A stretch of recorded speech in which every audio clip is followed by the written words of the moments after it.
अच्छा. माझा आवाज सगळ्यांना येत असेल तर तुमचा राइट हँड वरती करा. Okay, great. अच्छा. अ, हात वर करूनच आता माझ्या नेक्स्ट क्वेशनचं उत्तर द्या. Since you all students are studying in English medium, can I talk in English in between? Will you understand? If yes, then raise your hand. Okay, great. Some of you have raised. ठीक आहे. मधनं-मधनं मी थोडंसं बोलेल हां, so that तुम्हाला थोडीशी चांगली सवय होईल त्याची. तुमच्या स्कूलमध्ये कोणत्या लँग्वेजमधून तुम्हाला शिकवतात?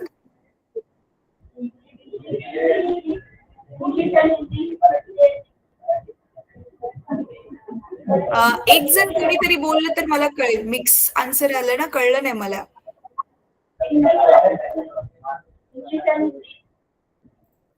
इंग्लिश आणि मराठी? हिंदी? ओके. ठीक आहे. ठीक आहे. ओके, समजलं. चला, तर आपण जो आहे कोणता चॅप्टर स्टार्ट केलेला आठवतंय तुम्हाला? चॅप्टरचं नाव सांगा मला. कोणता चॅप्टर चालू आहे आपला आता?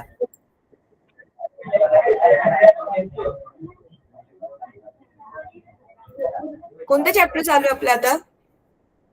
हं?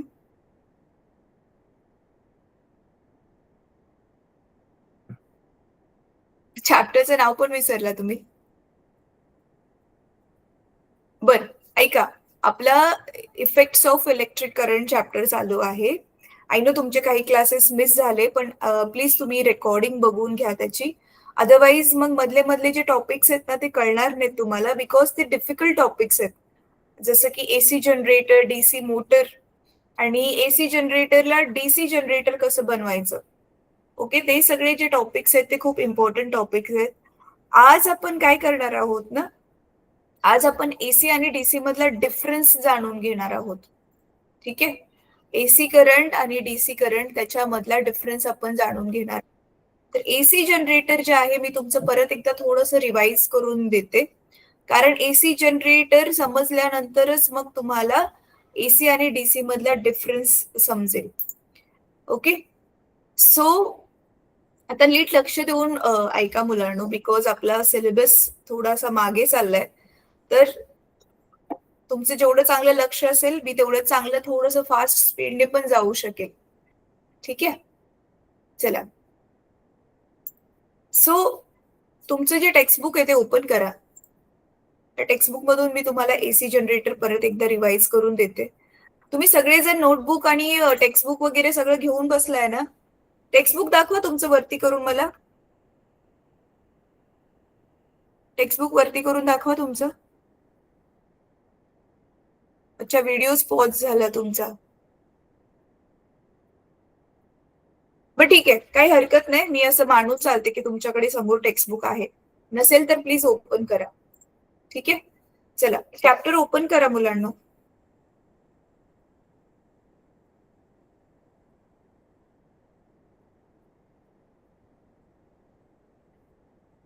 चॅप्टर ओपन करा. तुमच्या चॅप्टरमध्ये मी जशी डायग्राम दिली आहे ना, मी तशीच ड्रॉ करते आणि अकॉर्डिंगली तुम्हाला एक्सप्लेन करते. ठीक आहे?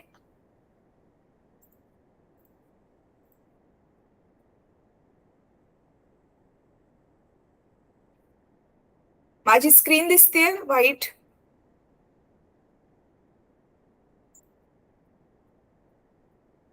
ठीक आहे, मग काही सेकंड्स लागतात स्क्रीन चालू व्हायला, पण होईल स्क्रीन चालू.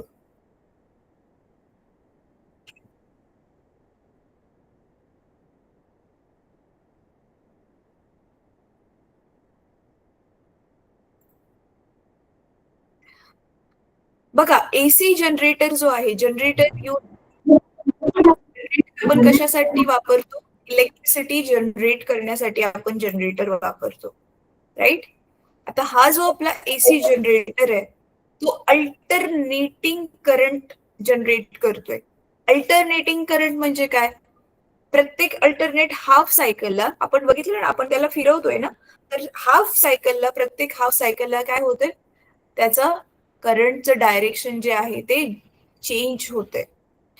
सो म्हणून मग आपण त्याला नाव दिलं अल्टरनेटिंग करंट. आणि आपल्या घरामध्ये जो पॉवर स्टेशन वरून इलेक्ट्रिसिटीचा सप्लाय येतो तो अल्टरनेटिंग करंट आहे, डायरेक्ट करंट नाहीये. डायरेक्ट करंट आपल्याला कशामधून मिळतो? आपलं नॉर्मली सेल बॅटरी असतात त्याच्यामधून आपल्याला डायरेक्ट करंट मिळतो. डायरेक्ट करंट मीन्स जो करंट एकाच डिरेक्शन मध्ये फ्लो होतोय. आणि अल्टरनेटिंग करंट मीन्स अल्टरनेट सायकलला करंटचे डायरेक्शन चेंज होतंय. तर हा दोघांमधला बेसिक फरक आहे. अजून पण त्याच्यामध्ये काय काय फरकाचे मुद्दे जे तुमच्या बुकमध्ये दिलेले आहेत ते आज आपण डिस्कस करणार आहोत.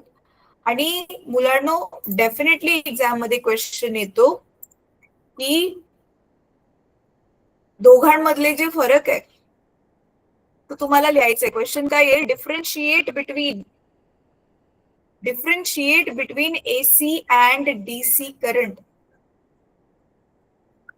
असा तुम्हाला एक्झाम मध्ये, बोर्ड एक्झाम मध्ये डेफिनेटली क्वेश्चन येतो. ठीक आहे. So this topic is very very important. एक सेकंड हा मुलांनो, एक सेकंड.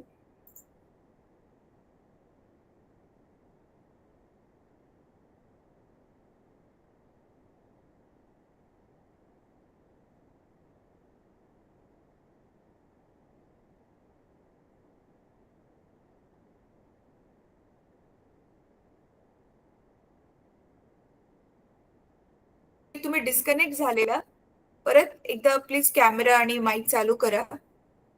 चला आता मग आपण कंटिन्यू करूयात.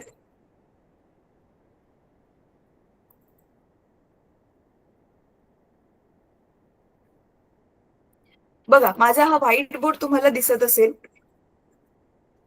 तर पुस्तक ओपन करा आणि त्याच्यामध्ये तुमची एसी जनरेटरची डायग्राम बघा. ठीक आहे. आता एसी जनरेटर मध्ये तुमच्या डायग्राम मध्ये काय दिलेलं आहे की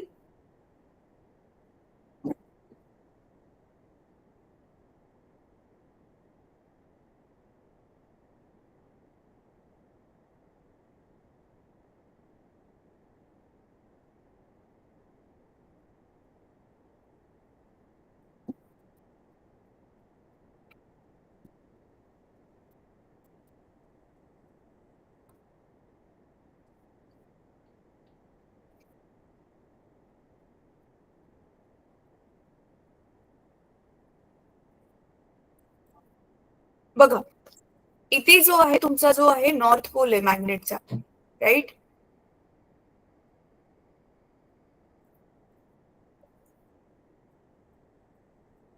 हा इथे नॉर्थ पोल आहे, या साईडला लेफ्टला नॉर्थ पोल आहे.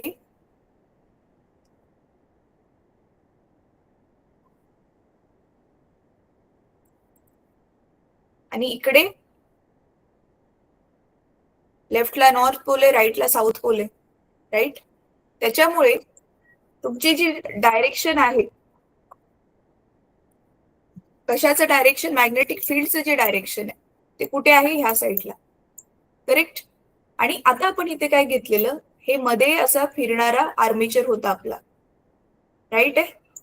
आता इकडे मी बघा काय करते, हा जो आर्मेचर आहे आपला, तर हा वाला पहिला वाला आर्मेचर, आता ह्याची जी एक काम करूयात आपण, इकडचं जे टोक आहे ना आपण हे रेडने दाखवूया आणि म्हणून त्याची स्लिप रिंग पण रेड दाखवूयात. येस, स्लिप होणारी. देन इकडचं जे टोक आहे ते आपण येल्लोने दाखवूयात आणि त्याला जोडणारी स्लिप रिंग पण येल्लो दाखवूयात. आता बघा, ह्या मी डायग्राम काढताना एकमेकांना त्या टच झालेल्या दिसतात, पण या आपसामध्ये अजिबात रिंग्स आणि ह्या वायर्स दोन्ही पण टच करत नाहीत, बिलकुल एकमेकांना स्पर्श नाहीत करत. सो आणि मग इकडून एक टोक येणार आपलं वायरचं, इकडून एक टोक येणार वायरचं, आणि इथे आपलं काय आहे? हे गॅल्व्हनोमीटर आहे. सो तुम्हाला आठवतंय मुलांनो, बघा आपला फ्लेमिंगचा राईट हँड रूल वापरून ज्यावेळी आपण आता ह्याला गोल गोल असं फिरवतोय, आपण ह्याला घड्याळाच्या दिशेनेच फिरवतोय. आणि घड्याळाच्या दिशेने आपण ज्यावेळी फिरवलेले ह्याला, जर तुम्हाला आठवत असेल तर करंट पण जो आहे ना आपला, तो इकडे ह्याच दिशेने जातोय. म्हणजे येऊ द्यात कुठल्या पण बाजूला, म्हणजे तो रेड साइड येलोच्या बाजूला, येलो साइड रेडच्या बाजूला आणि रेड साइड येलोच्या बाजूला, म्हणजे तुमची ही फिरत राहते. काय? तुमचं आर्मेचर फिरत राहतंय. पण तुमची जी दिशा आहे, करंटची जी दिशा आहे आणि त्याला फिरवण्याची दिशा आहे, ती दोन्ही पण घड्याळाच्या बाजूने. If you remember DC motor मध्ये आर्मेचर अँटी क्लॉकवाईज फिरत होतं. करंटची दिशा क्लॉकवाईज आहे, म्हणजे मी काय म्हणते, म्हणजे करंट आपल्या आपल्या लेफ्टने जाऊन राईटने येतोय, राईट. पण आता इथे बघा काय होतंय, नीट लक्ष देऊन बघा. आता बघा, ज्यावेळी ही येलो वाली बाजू इकडे आहे, त्यावेळी करंट इकडे जातोय आणि इकडून माघार येऊन कशातून माघार येणार आहे? रेड मधून. करेक्ट आहे. मग रेड मधून माघारी आल्यावर मग ही करंटची दिशा अशी असेल आणि तुमचं गॅल्व्हनोमीटर जे आहे बघा, आता रेड साठी मी दाखवते, गॅल्व्हनोमीटर तुमचं राईटला डिफ्लेक्शन दाखवेल. आता सेकंड केस मध्ये काय होतंय? उलट होतंय. आता तुमची येल्लो बाजू इकडे आली, राईट. ही येल्लो बाजू इकडे आली कारण हाफ सायकल पूर्ण झाली ना. आणि आता जी ही रेड बाजू आहे, ही रेड बाजू जी आहे ती इकडे आली आहे, राईट. बाजू एक्सचेंज झाल्या सेकंड केस मध्ये. आणि मग आता जो आपला करंट आहे तो तर असाच जाणार आहे, हा इकडून, म्हणजे जाणार करंट हा असाच आहे नेहमी, करेक्ट. मग आता हा रेड मधून जाऊन माघारी कुठून येतोय? येल्लो मधून. म्हणून बघा, आता करंटची जी दिशा आहे ती येल्लो मधून असा येईल आणि इकडे जाईल. कळते ना तुम्हाला? म्हणजे एकदा इकडून करंट येतोय, रेड मधून येतोय, आणि एकदा येल्लो मधून येतोय. म्हणून तुम्ही बघू शकता की आपली जी दिशा आहे ती करंटची चेंज होते. म्हणून आता गॅल्व्हनोमीटर ज्यावेळी येलो मधून येतोय करंट, ते कुठल्या साईडला डिफ्लेक्शन दाखवेल? इथे. आता नीट बघा मुलांनो, गॅल्व्हनोमीटरची जी सुई आहे ती 0 पासून आधी मध्ये आहे, ही अशी मध्ये आहे, राईट. आता सपोज हा उजव्या बाजूचा करंट आहे, पण आता काय करतोय, ह्याचं हे काढूयात. काय काढूयात ह्याचा? आपण ग्राफ काढूयात. बघा,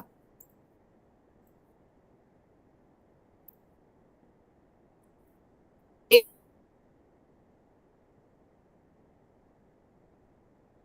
एक सेकंड हा मुलांनो. पुस्तक बघा बरं. पुस्तकामध्ये जो एसी आणि डीसीचा जो ग्राफ आहे, तो ग्राफ आता आपण काढणार आहोत. बरं थांबा, मी काम करते, तुमच्या पुस्तकामधूनच आधी एक्सप्लेन करते. आधी पुस्तक समोर ओपन करा. एक मिनिट, मी तुमचं पुस्तक पण शेअर करते.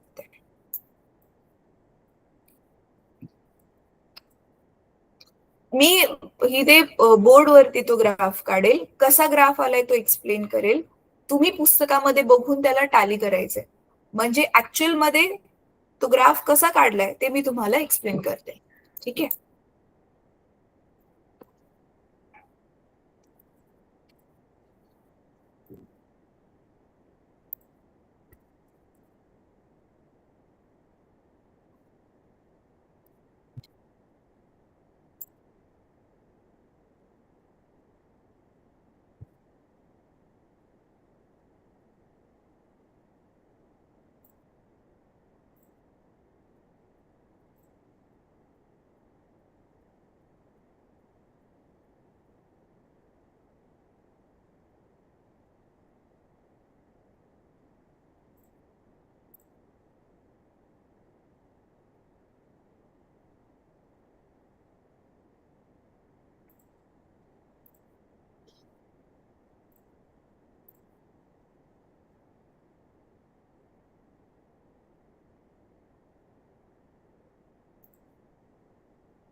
एक मिनिट, मला मी पुस्तक शेअर करते, पण ना ते थोडस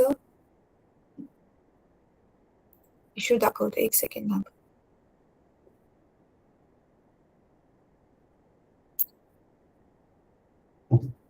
अच्छा, मी हे ओपन होते तोपर्यंत चला तुम्हाला सांगते कोणतं वाला ओपन करायचंय. एसी आणि डीसी करंट बघा असेल अल्टरनेटिंग. एक्सरसाइजच्या ह्या धड्याच्या एक्सरसाइजच्या जस्ट थोडस वरती, थोडं थोडं वरती जा. अल्टरनेटिंग करंट आणि डायरेक्ट करंट म्हणून बघा टॉपिकचं नाव आहे.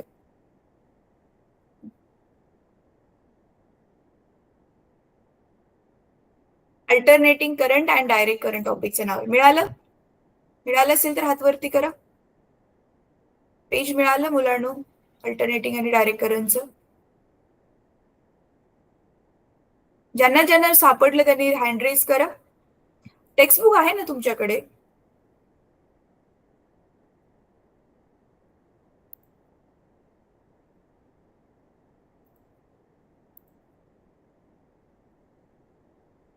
हा बघा, आता तुम्हाला टेक्स्ट बुक दिसत असेल माझं.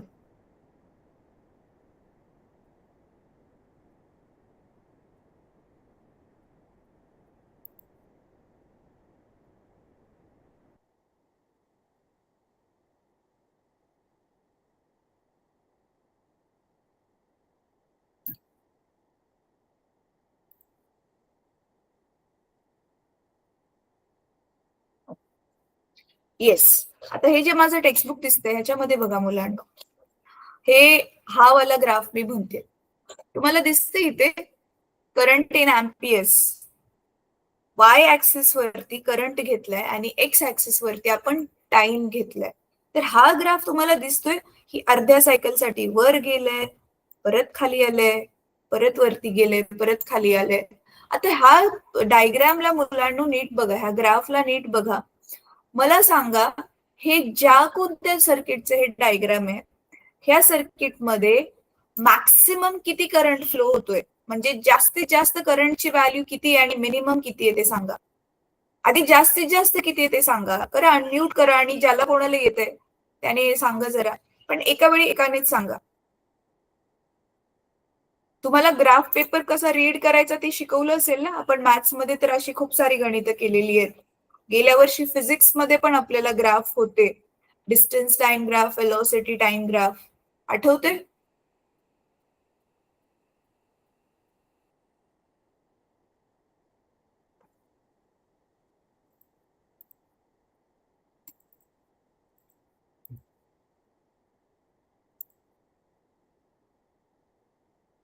आठवते मुलांनो? सो आता बघा, तुम्ही हेच डायग्राम पुस्तकामध्ये बघा. आता हे कसं आलंय ना, मी ते तुम्हाला एक्सप्लेन करते. माझ्या फळ्यावरती मी ते तुम्हाला एक्सप्लेन करते की हे नक्की आलं तरी कसं.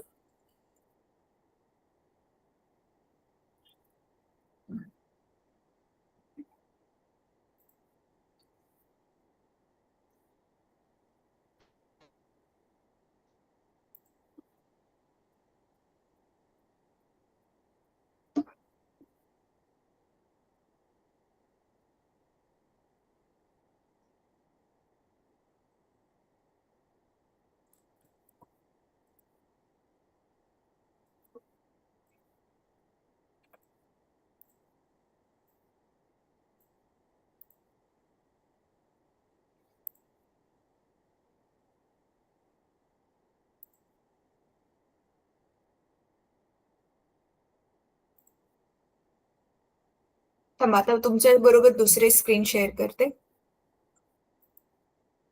काम करते मी तुमच्या बरोबर सगळी स्क्रीनच शेअर करते, म्हणजे चेंजेस करायला नको.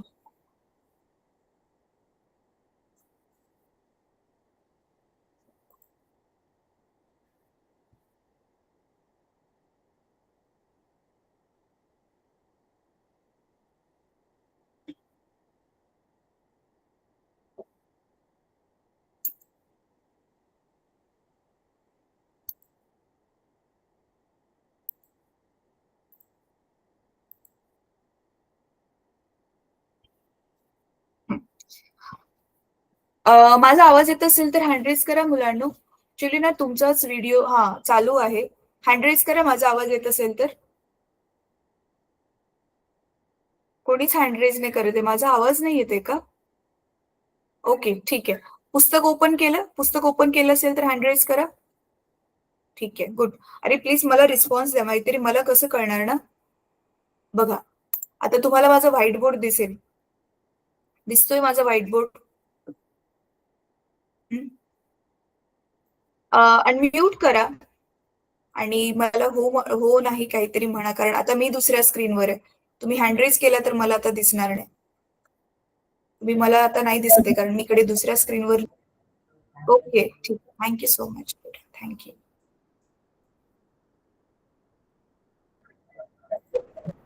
बघा, आता झालंय काय, आपण काय बघितलं तर मगाशी, हे बघा ह्या डायग्राम मध्ये आपण काय बघितलं, की हा इकडून आधी काय होतोय, करंट रेड मधून येतोय. पण ज्यावेळी करंट रेड मधून येतोय मुलांनो, तर रेड वाला जो आहे तो उजव्या बाजूला आहे, राईट? आपण इथे बघू शकताय. गॅल्व्हनोमीटर उजव्या बाजूला आधी दाखवतोय डिफ्लेक्शन, परत डाव्या बाजूला. म्हणून आपण उजवी बाजू जी आहे नेहमी धन घेत असतो, पॉझिटिव्ह घेत असतो. तर तो गॅल्व्हनोमीटरची सुई बघा आता इथे झिरोवर आहे ना, ती झिरो पासून करंट हळूहळू हळूहळू वाढत एका किमतीवर गेला आणि परत तो झिरोवर आला.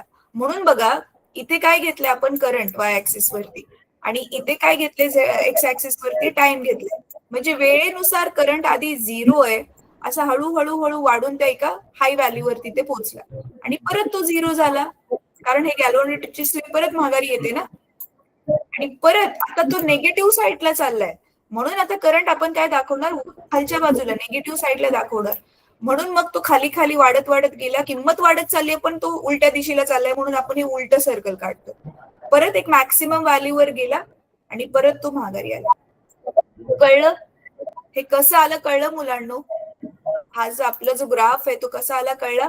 बघा वेळ वाढत जाते तसं करंट वाढत जातोय. तर तुम्हाला माहिती आहे आपण प्लॉट कसं करतो.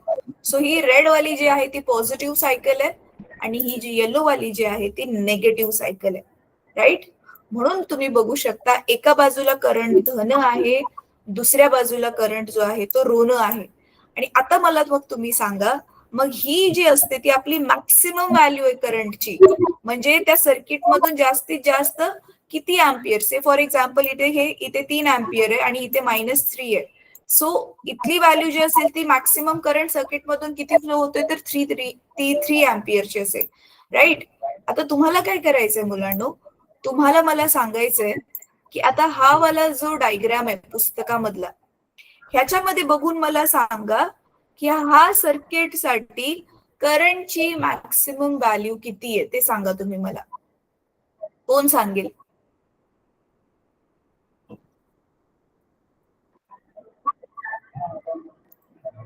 कोण सांगेल करंटची मॅक्सिमम व्हॅल्यू किती आहे?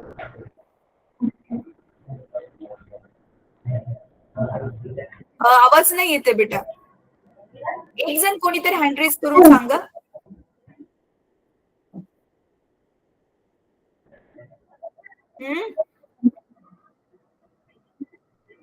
हे बघा इथे दिसतंय, इथे दिसतंय तुम्हाला? हे बघा 1 असेल ना, हे आताच मी सांगितलेलं ना, ही आपली मॅक्सिमम व्हॅल्यू आहे. म्हणजे 1 अँपियर ही ह्याची मॅक्सिमम व्हॅल्यू आहे ह्या सर्किटसाठी. कळलं तुम्हाला? आणि आपलं ज्यावेळी डायरेक्ट करंट असतो बघा मुलांनो, हे बघा आधी बघा हे कसं, हा ग्राफ कसा आलाय तो मी तुम्हाला एक्सप्लेन करते. आता नीट लक्ष देऊन बघा. आता ह्याच्यामध्ये काय होतंय, इकडे काढते मी. आपलं नॉर्मल जे साधं वालं सर्किट आहे, हे बघा नॉर्मल आपलं साधं वालं सर्किट घेऊयात. आपण काय घेऊयात की आपण आपली एक बॅटरी आहे, ठीक आहे? एक बॅटरी आहे आणि त्या बॅटरीला ना तुम्ही तुमचा ना खेळण्याचा जो आहे ना तो फॅन जोडलाय, ठीक आहे? असा खेळण्याचा जो आहे तो फॅन जोडलाय तुम्ही. तर त्याला मी असं दाखवते सध्या. तर तो जो फॅन आहे तुमचा खेळण्याचा, तर त्याच्यासाठी आपण ऑन ऑफ करायला अजून एक काय जोडला, इथे स्विच पण एक जोडला, ठीक आहे? तर आता हा हेच आपलं सर्किट आहे बघा. आता ह्याच्यासाठी पण हा वाला सेम टू सेम आपण काय काढू, ग्राफ काढूया. तो इथे काढूया चला, करंट आणि टाइमचा. आता ह्याच्यामध्ये काय होतंय मुलांनो, सुरुवातीला तुम्ही स्विच ऑन केल्या केल्या हळूहळू करंट वाढेल आणि एकदा बघा करंट एका स्थिर किमतीला पोहोचेल, स्टेबल व्हॅल्यूला पोहोचेल. मग तेवढा वेळ करंट चालूच राहणार आहे, चालूच राहणार आहे.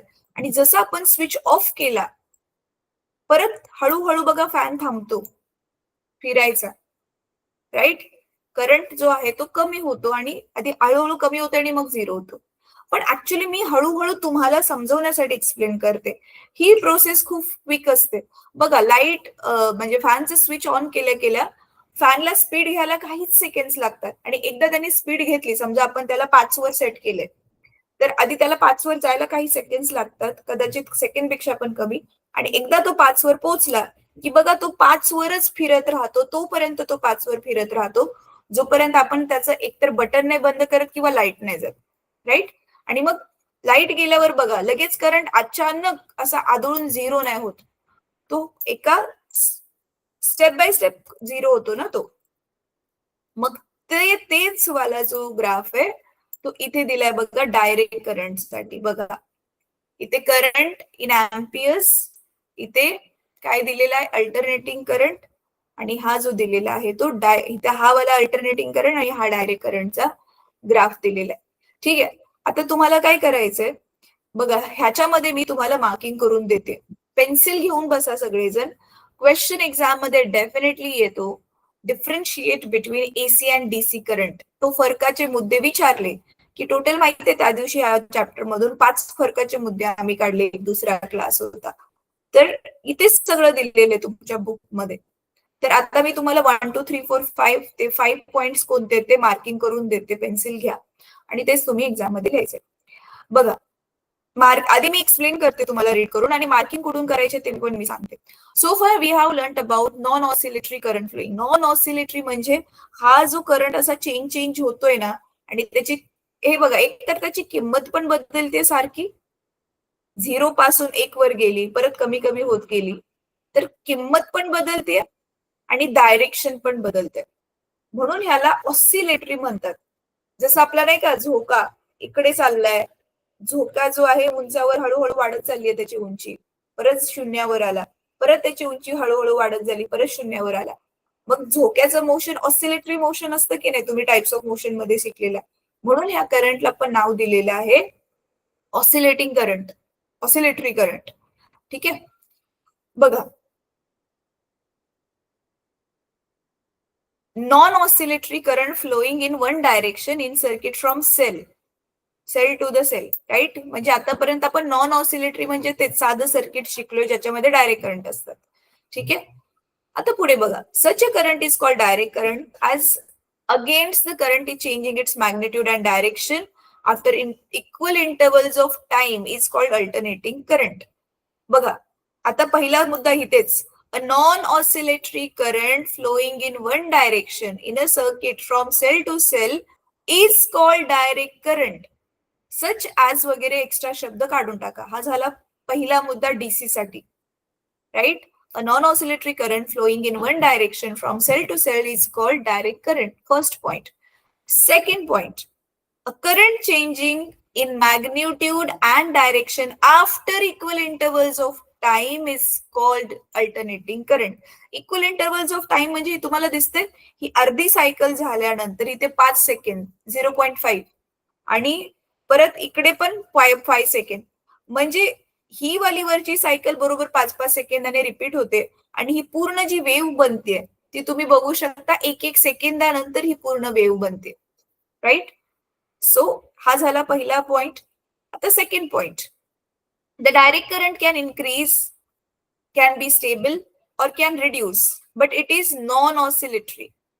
दिस is shown graphically in the figure. आता हे this is shown graphically in the figure नकोय, म्हणजे ह्यांचं काय म्हणणं आहे बघा, डायरेक्ट करंट आधी वाढतोय, नंतर स्टेबल होतोय आणि परत कमी पण होतो, पण तो ऑसिलेटरी नाहीये. म्हणून आता इथे हा फर्स्ट डीसी करंटचा हा second point, the direct current can increase, can stable and और can reduce, but it is non oscillatory, not oscillatory. ठीक आहे, फर्स्ट ह्याचा झाला. आता हा वाला मुद्दा म्हणजे डीसीचा सेकंड मुद्दा झाला, आणि इथे बघा एसीचा सेकंड मुद्दा, AC current is oscillatory. Easy होतं हे. ठीक आहे, अच्छा आता परत नेक्स्ट वाला मुद्दा मुलांनो, as shown in the figure or as shown in the graph, it increases to maximum, then reduce to zero, increases to maximum in other direction and again reduce to zero. हे already मी explain केले. Increases to maximum, reduces to zero, again increases to maximum in opposite direction and then it comes to zero, right? So magnitude like -1, -2 we used to show. ठीक आहे, हे झालं. The oscillation of the alternating current occurs in sinusoidal manner with time and hence it is shown by symbol this. हा आपला AC करंटचा तिसरा मुद्दा आहे. डीसीचा तिसरा मुद्दा सांगते थांबा. एसी करंटचा हा तिसरा मुद्दा आहे. ही सायनुसॉइडल मॅनर म्हणजे मुलांनो ऍक्च्युली ना हा वर खाली वर खाली वर खाली जो होतोय ना त्याला सायनुसॉइडल म्हणतात. The oscillation of alternating current occurs in a sinusoidal manner with time. Hence it is shown by symbol this. अशा सिंबलने ह्याला दाखवतात. ठीक आहे. Direct current flows in one direction but alternating current flows in periodic manner.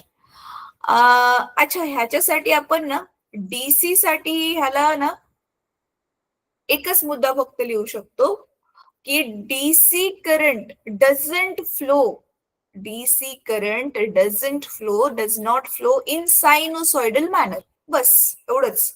म्हणजे तिसरा मुद्दा, DC current doesn't flow in sinusoidal manner, AC current flows in sinusoidal manner, so we show it by this symbol. Direct current साठी असं काही symbol वगैरे नाही बनवले ह्यांनी. ठीक आहे. आता बघा चौथा मुद्दा मुलांना, 3 मुद्दे झाले. Direct current flows in one direction but alternating current flows in periodic manner in one cycle in forward and reverse direction. झाले. इथे चौथा मुद्दा पण आला. हा एकाच डिरेक्शनला फ्लो होतो डायरेक्ट करंट. हा चौथा मुद्दा इथपर्यंत. आणि the alternating current flows in periodic manner in one cycle in forward and reverse direction. एका सायकल मध्ये बघा, ही सायकल, ही पूर्ण सायकल आहे ना, ही अर्धी आणि ही अर्धी. मग एकाच सायकल मध्ये एकदा तो फॉरवर्ड आहे आणि एकदा तो रिव्हर्स आहे. कळतंय? एकदा तो सरळ चाललाय आणि एकदा तो माघारी वळतोय. देन हे झाले किती पॉइंट झाले आतापर्यंत आपले? 4 पॉइंट झाले. येस, 4 पॉइंट्स हे झाले. 5वा पॉइंट बघा मुलांनो, ग्राफ काढू शकता तुम्ही. अगदी अशा ह्या किमती वगैरे घेऊन काढायची गरज नाही. सिंपल सा ग्राफ, आता जसं मी इथे दाखवलेला काढून. हा बघा, हा नुसती अशी वेव्ह दाखवली, इथे आय आणि टी लिहिलं, इथे पण हे आय आणि टी लिहिलं. बस झालं. हे 2 ग्राफ काढले की झाले तुमचे टोटल फरकाचे 5 मुद्दे. इझी. सो 5 पॉइंट्स आपण लिहिलेत. एक्झाम मध्ये एवढे 5च्या 5 लिहायची गरज नाहीये, पण तुम्ही 5 पाठ केले तेव्हा कुठेतरी जाऊन 3-4 एक्झाम मध्ये लिहिताना आठवतील. राईट. सो तुम्ही 5च्या 5 प्रिपेअर करा.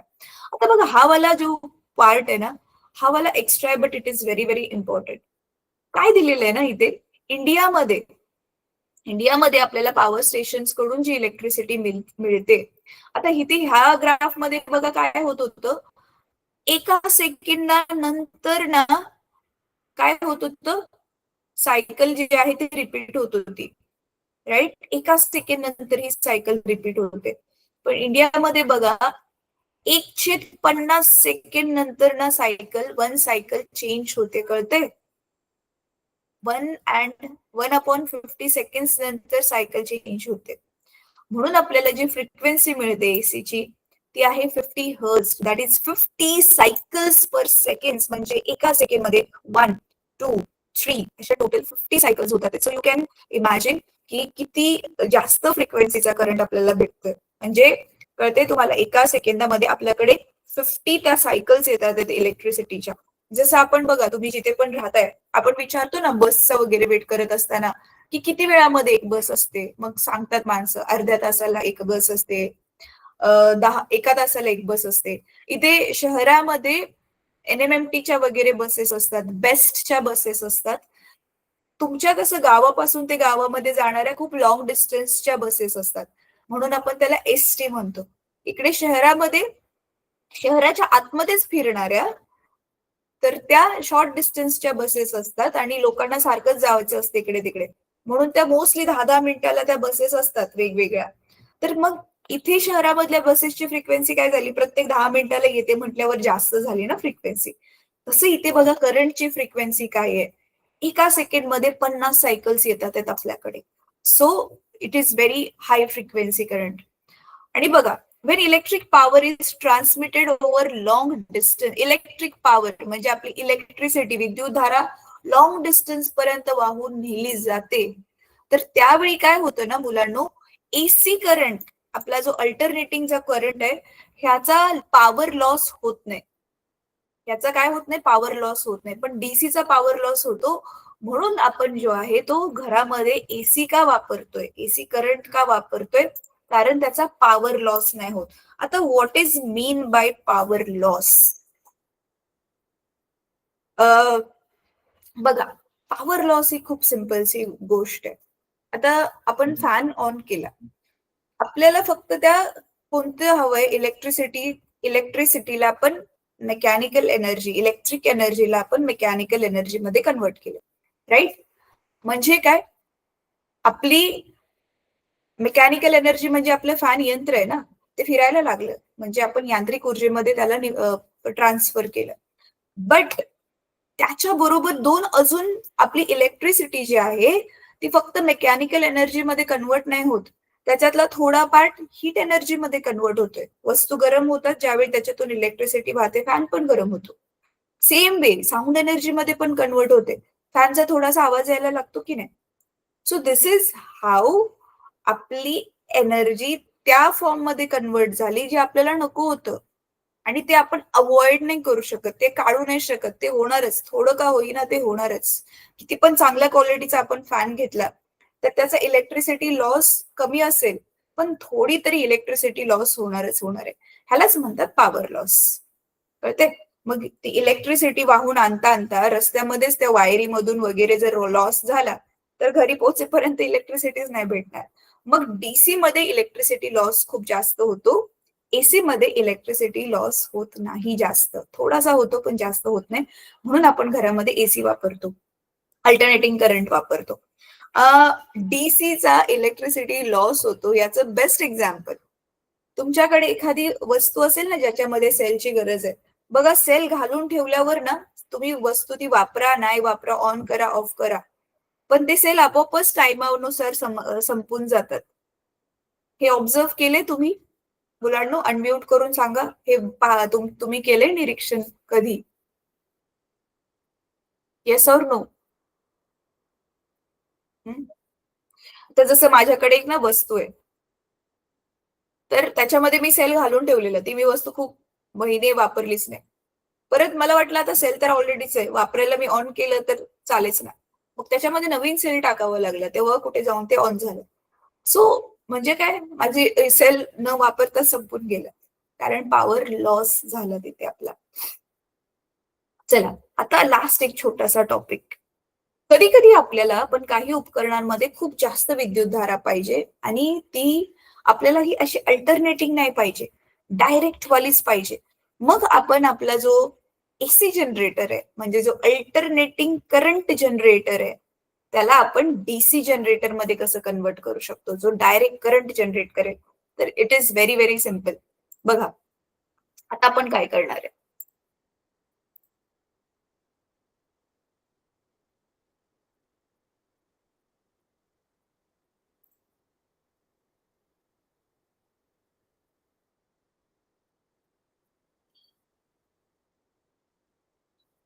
अच्छा थांबा, मी चुकीची स्क्रीन शेअर केली.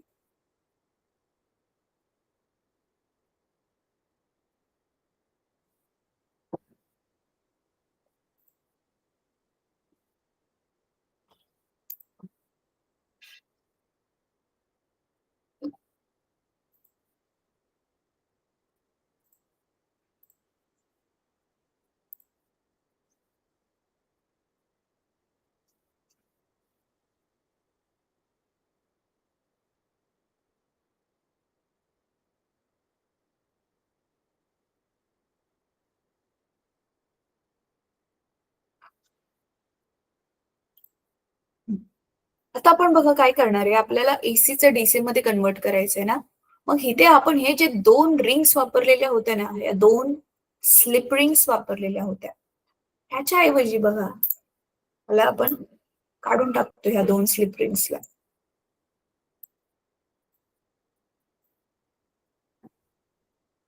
ह्या दोन स्लिप रिंग्सला काढून जी आपण मोटरमध्ये वापरलेली ना स्प्लिट रिंग, मराठीमध्ये ना त्याचं खूप छान नाव आहे मुलांना, दुभंगलेले कडे. सो ही आहे आता आपली स्प्लिट रिंग. बघा ज्यावेळी मग आता इथे आपण स्प्लिट रिंग जोडणार सेम टू सेम त्याच्याच मध्ये, तर त्याच्यामुळे काय होणार आहे, तुमचा करंट नेहमी राईट साइडनेच बाहेर येतोय, राईट, राईट साइडनेच नेहमी करंट बाहेर येणार आहे. त्याच्यामुळे आता काय होतंय बघा, रिंग पण फिरतात, रिंग सुद्धा फिरतात ह्याच्या बरोबर. आता हे बघा, करंट नेहमी राईटनेच बाहेर येणार आहे, त्याच्यामुळे आता करंट इकडून फिरून आता रेड मधून बाहेर आला आणि नेक्स्ट हाफ सायकलला काय होणार आहे बघा. नेक्स्ट हाफ सायकलला ही जरी तुमची, आता हे येल्लो बरोबर येल्लोच दाखवूयात आपण. एकदा रेड बाजू इकडे आल्यावर करंट इकडून येईल आणि ही येल्लो बाजू इकडे आल्यावरती अशी, तेव्हा पण तर करंट इकडूनच येईल ना बाहेर, कारण आता मध्ये तर काय त्यांचे कनेक्शनच नाही उरले. त्याच्यामुळे आता प्रत्येक वेळी तुमचा करंट जो आहे तो इकडून फिरून इकडून माघारी आल्यावर प्रत्येक वेळी आपल्या राईट साईडला जी बाजू आहे, मग ती येल्लो असू द्या रेड असू द्या, त्याच्यातूनच करंट बाहेर येईल. त्याच्यामुळे जो आपला करंट आहे तो एकाच डायरेक्शन मध्ये फिरणार आहे. मग इथे आपल्याला गॅल्व्हनोमीटरची पण गरज नाही पडणार. तिथे आपलं नॉर्मल अॅमीटर लावलं तरी पण आपला करंटचं डायरेक्शन आपल्याला दिसेल. इझी झालं. आता आपण ह्याला काय केलं, एसी मध्ये एसी करंटला आपण डीसी मध्ये कन्वर्ट केलं. That's it. बघा तुमच्या आता पुस्तकामध्ये पण हेच दाखवलेलं आहे.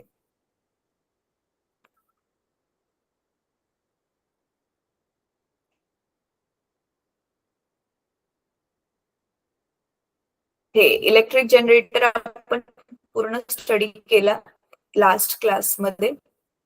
हेच मी म्हणत होते.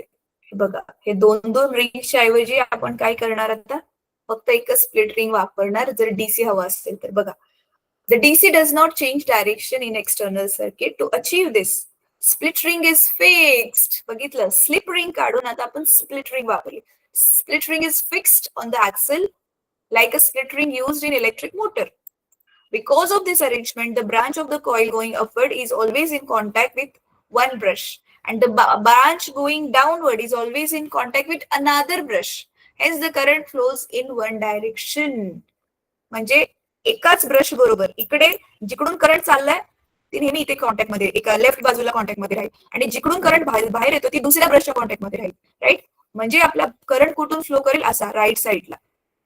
करेक्ट आहे. एका ब्रश मधून तो माघारी येतोय, दुसऱ्या ब्रश कडून तो चाललेला आहे. Easy. So yes, this is how we have completed the chapter. आता आपण काय करूयात, पटकन क्वेश्चन आन्सर्स ह्याचे गो थ्रू करूयात.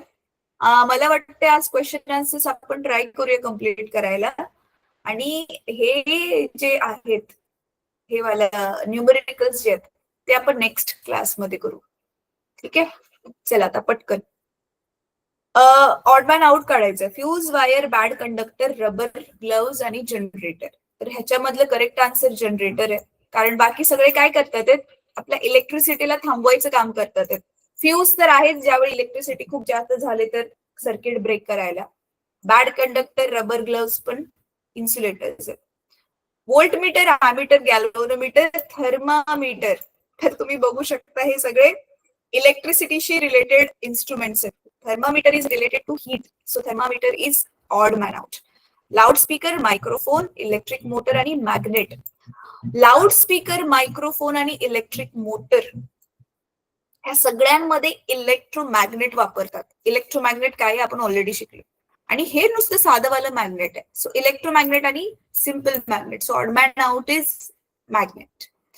आता हे तुम्हाला ऑलरेडी मी होमवर्कला दिलेलं मुलांना. Explain the construction and working of the following.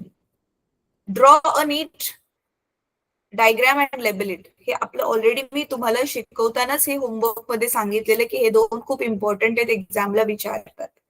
Right, so त्याचं कन्स्ट्रक्शन ते कसं बनवलंय ते पण लिहायचं, वर्किंग लिहायचंय. इथे एक मिसिंग आहे मुलांना, प्रिन्सिपल. कोणत्या तत्वावर ते काम करते ते मी तुम्हाला सांगितलेलं होतं आपल्या क्लासमध्ये, तर ते पण लिहा, कारण प्रिन्सिपल पण विचारू शकतात की write principle construction and working of DC motor और एसी जनरेटर. ठीक आहे. परत इलेक्ट्रोमॅग्नेटिक इंडक्शन मीन्स, इलेक्ट्रोमॅग्नेटिक इंडक्शनचा अर्थ काय, ऑप्शन दिले. Charging of an electric conductor, बिलकुल पण नाही. Production of magnetic field due to current flowing through a coil. हे तर मॅग्नेटिक फील्ड नुसती बनते, ते इलेक्ट्रोमॅग्नेटिक इंडक्शन नाहीये. ऑप्शन सी काय आहे, generation of current in coil due to relative motion between coil and magnet. Yes, coil आणि मॅग्नेटला मूव्ह केल्यावरती जो करंट जनरेट होतोय, करंट इंड्यूस होतोय. So C is the correct answer. ठीक आहे. देन डिफरन्स बघा, आला ना हा question. Explain the difference between AC and DC. आता जस्ट आपण डिस्कस केलं. Which device is used to produce electricity? Describe with a neat label diagram. Produce electricity. आता ह्याच्यामधला कोणता? Of course electric generator. बट इथे लिहिलेले डीसी जनरेटर. मग आता तुम्हाला काय करायचंय? ह्याचे ऑलरेडी बघा डायग्राम इथे दिलेली आहे. डीसी जनरेटरची सी डायग्राम आहे. तुम्हाला दिसते इथे स्प्लिट रिंग वापरले, 2 रिंग न वापरता. सो ह्या डायग्राम बरोबर टॅली करून नावं व्यवस्थित द्या. फक्त ह्या 2 रिंग्सच्या ऐवजी एकच रिंग दाखवायची आणि त्या रिंगला मधून असा ब्रेक दाखवायचा, तुटलेली दाखवायची. ठीक आहे, झालं. मग device which is use to produce electricity. ठीक आहे. परत, how does the short circuit form and what is its effect. Short circuit मुलांनो, हा वाला जो टॉपिक आहे ना, हा वाला टॉपिक मी तुम्हाला थोडासा उद्या एक्सप्लेन करते. एक एक्स्ट्रा पार्ट आहे, तो ह्यांनी दिलेला नाहीये तुमच्या बुकमध्ये. तो सीबीएसई बोर्डाच्या पुस्तकामध्ये त्यांनी सर्किट बरोबर दिलाय. तो ह्यांनी ह्या बुकमध्ये का नाही दिलाय बहुतेक, कारण तो तुम्हाला 9वीला ऑलरेडी होता म्हणून. पण तरी पण मी तो शिकवेल तुम्हाला नेक्स्ट क्लासमध्ये. ठीक आहे, तर नेक्स्ट क्लासमध्ये हा वाला टॉपिक आपण कम्प्लीट करू आणि सोबत ही गणित पण सोडवू. अच्छा, आता give scientific reason. Tungsten metal is use to make a solenoid electric bulb मध्ये. So you can write tungsten metal emits light. कारण आपल्याला बल्ब मध्ये तर एक तर लाईट पाहिजे ना. So it emits light at high temperature. पहिला point. Second, it doesn't melt at high temperature. नाहीतरी लाईट सोडते बाहेर पण ते वितळूनच गेलं तर ते वायर तुटेल आणि सर्किट ब्रेक होईल ना. राईट. सो ते 2 रिझन आहेत. सेम वे खालचं पण क्वेश्चन बघा. आता इथे निक्रोम विचारलेलं आहे. आता इथे काय होतंय आपल्याला, आता वस्तू ही गरम वाली आहे ना, इलेक्ट्रिक हीटर, बॉयलर, आयरन ह्याच्यामध्ये. मग आता इथे काय करायचं आपल्याला, निक्रोम जे आहे ते चांगलं हीट होतंय हे लिहायचंय. It gets heated nicely at higher temperature. आणि दुसरं अगेन त्याचं तापमान वाढतंय म्हटलं ते वितळायला पण नाही पाहिजे, त्याचं मेल्टिंग पॉइंट पण मग जास्त असेल. म्हणून आपण इथे डायरेक्ट मेटल अलॉय वापरतोय. अलॉय म्हणजे माहितीये ना तुम्हाला, वितळवून मेटल्सला ते मिक्स केलं जातं. कधी कधी त्याच्यात नॉन मेटल पण कदाचित टाकलं जाऊ शकतं. मग ते जे बनते त्याला आपण अलॉय म्हणतो. मराठी ज्याला आपण संमिश्र म्हणतो. म्हणजे ते नॉन मेटल आहे ना ते नॉन मेटल आहे. Then for electric power transmission copper और अल्युमिनियम वायर इज यूज. तुम्हाला माहिती आहे मुलांना, कॉपर आणि अल्युमिनियम पेक्षा पण बेस्ट कंडक्टर इलेक्ट्रिसिटीचे गोल्ड आणि सिल्वर आहे. ते का नाही वापरत? तर 2 रिझन आहे. एक तर पहिलं लिहिणार तुम्ही, copper and aluminium are good conductors of electricity. Second, they are cheap, म्हणजे ते स्वस्त आहेत. आपल्याला सोन्याची आणि चांदीची वायर परवडेल का? राईट. सो ते एक रिझन आहे याचं. अच्छा, आता हे वाले जे आहे ना, in practice kilowatt hour is use for the measurement of electric energy rather than joule. आता हा वाला टॉपिक आणि हा वाला जो टॉपिक आहे शॉर्ट सर्किट वाला टॉपिक, हे दोन्ही टॉपिक ना एकमेकांशी थोडेसे रिलेटेड आहेत. ते मी तुम्हाला उद्या एक्सप्लेन करेल. हो, उद्यासाठी ना मुलांना तुम्ही प्लीज लाईट बिल एक बरोबर घेऊन बसा. थांबा 1 सेकंड, मला तुमच्या स्क्रीनवरती येऊ द्यात. 1 मिनिट फक्त कॅमेरा ऑन कराल मुलांना. कॅमेरा ऑन करून माईक चालू कराल फक्त 1 मिनिटासाठी.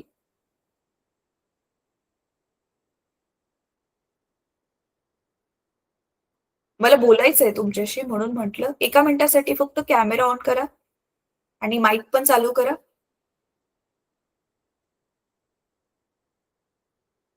मुलांना माझा आवाज येतोय ना तुम्हाला?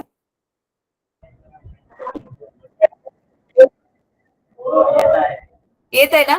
हा. तुमच्या बरोबर मगाशी एक मॅम बसलेल्या होत्या, आता पण बसल्यात का त्या?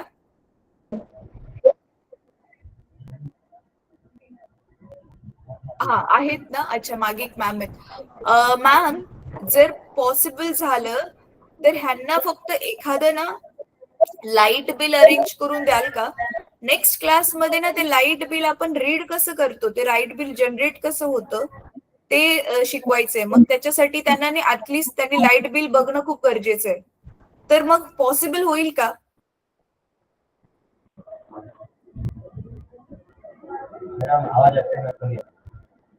अच्छा, आवाज येतोय ना? मॅम, जर पॉसिबल शक्य असेल तर प्लीज हँड रेज करा ना. कारण ना मला तुम्ही लांब असताना तुमचे एक्सप्रेशन किंवा काय बोलणं कळतच नाहीये.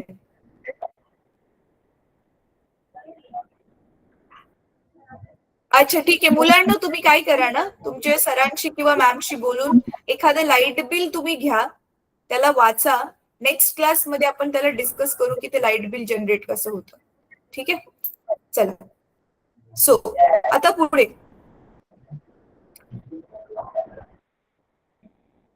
ह्यापैकी 4 स्टेटमेंट पैकी कुठलं जे स्टेटमेंट आहे magnetic field near straight conductor बद्दल करेक्ट स्टेटमेंट देते. सो तुम्हाला माहिती आहे आपल्या स्ट्रेट कंडक्टरच्या भोवती कॉन्सेंट्रिक सर्कल्स असतात. सो फक्त डी ऑप्शन मध्येच करेक्ट ऑप्शन दिसतोय, म्हणजे हा करेक्ट वर्ड आहे बघा. Magnetic lines of force are in concentric circles with the wire as the field. So D is the correct option. Question number 8 चा D option correct आहे. Right. परत what is solenoid, हा वाला question पण मी homework मध्ये तुमचा करवलेला आहे. आठवते मी तुम्हाला सांगितलेलं सोलेनॉइडची प्रॉपर डायग्राम काढा आणि सगळ्या त्याच्या मॅग्नेटिक फील्डच्या ज्या प्रॉपर्टीज आहेत त्या सगळ्या लिहायला. अच्छा, आता पुढे विचारले की पुढचे जे डायग्राम्स आहेत ते काय दाखवतात. Name the following diagram and explain the concept behind it. So right hand आहे, so Fleming's right hand rule, आणि इकडे लेफ्ट हँड दिसतोय बघा, फ्लेमिंग्स लेफ्ट हँड रूल. आणि आता ऑलरेडी तुम्हाला माहितीये thumb denotes motion, index finger denotes direction of magnetic field, आणि हे जे आपलं मिडल सेंट्रल फिंगर आहे ते लेफ्ट हँड मध्ये काय दाखवते करंट, आणि राईट हँड मध्ये काय दाखवते इंड्युस्ड करंट. दोघांमध्ये एवढाच फरक आहे. परत identify the figure and explain their function. Function म्हणजे फ्यूज. मग हे इलेक्ट्रिक फ्यूज आहे, हे एमसीबी, हे आपण ऑलरेडी बघा पहिल्या सुरुवातीच्या तासांमध्ये बघितलेलं आहे. आणि हे जे आहे तुमचं, हे आहे तुमचं डीसी जनरेटर, जे जस्ट आपण थोड्या वेळ आधी डिस्कस केलं. ठीक आहे.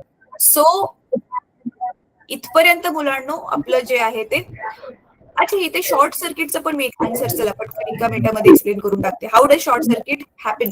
शॉर्ट सर्किट मध्ये मुलांना म्हणजे काय होतं माहितीये का, की आपला जो करंट आहे ना, तो बघा आपला जो मेन बोर्ड असतो ज्याच्यात करंट येतोय, तिथून तो सगळ्या रूम मध्ये जातो, सगळ्या आपल्या उपकरणांमधून वाहतो, आणि मग तो आपण तो करंट वापरतो. महागारी काही जात नाही, कारण आपण तो वापरला ना, त्याच तर लाईट बिल आपण देतोय. पण कधी कधी काय होतं ना, तो ज्या बोर्ड मध्ये वायर्सचं, नीट ऐका, बोर्ड मध्ये वायर्सचं वरचं प्लास्टिक निघालं तर आपली जी काळी आणि लाल वायर असते ना ती एकमेकांच्या कॉन्टॅक्ट मध्ये येते, आणि आपला करंट जो आहे तिथंच एकदम अचानक वाढतो. जो पूर्ण सर्किट मधून फिरून सगळ्या रूम मधून फिरून जाणार आहे, अचानक तिथेच अब्रप्टली तो वाढतो. त्यालाच आपण शॉर्ट सर्किट म्हणतो. शॉर्ट सर्किट म्हणजे काय, जसं की करंटने शॉर्टकट घेतला आणि अचानक करंट वाढला, आणि त्याच्यामुळे मग काय होतं, इलेक्ट्रिसिटी एकदम वाढल्यामुळे मग ते सर्किट खूप गरम होतं, ते जळून जातं, आणि त्याच्यामुळे आग पण लागू शकते. मग त्यालाच आपण म्हणतो शॉर्ट सर्किट. ते सगळं होऊ नये म्हणूनच आपण काय काय वापरतोय, आपण फ्यूज वापरतोय, आपण एमसीबी वापरतोय, आणि आपण अर्थ वायर पण वापरतोय. आता ह्या सगळ्या ज्या गोष्टी आहेत परत एकदा मी तुम्हाला सर्किट डायग्राम बरोबर नेक्स्ट क्लासमध्ये एक्सप्लेन करेन. ठीक आहे. तर आजचा होमवर्क काय आहे. अच्छा मला सांगा, तुमच्या शाळेमध्ये ऑलरेडी ही एक्सरसाइज लिहून झाली बुक्स मध्ये, झाली असेल तर हँड रेज करा. नोटबुक मध्ये ही एक्सरसाइज लिहून झाली ह्या चॅप्टरची, स्कूलमध्ये शिकवल्यानंतर ना, झाली असेल तर हँड रेज करा. नाही झाली लिहून, ओके झालीये, ओके ठीक आहे. आता तुम्ही काय करा मग, ऑलरेडी जर लिहून झाली असेल तर त्याला व्यवस्थित बाय हार्ट करा, कारण आता आपलं चॅप्टर संपलंय तर फ्रेश फ्रेश तुमच्या लक्षात राहील आणि पाठ पण लवकर होईल. ठीक आहे, चला. सो आता आपण इथे क्लास संपूयात. नेक्स्ट क्लासमध्ये उरलेला पार्ट एक्सरसाइजचा कम्प्लीट करू, आणि टेक्स्टबुक बरोबर घेऊन बसा. ठीक आहे, चला. ओके मुलांनो, क्लास संपूयात आता आपण. बाय.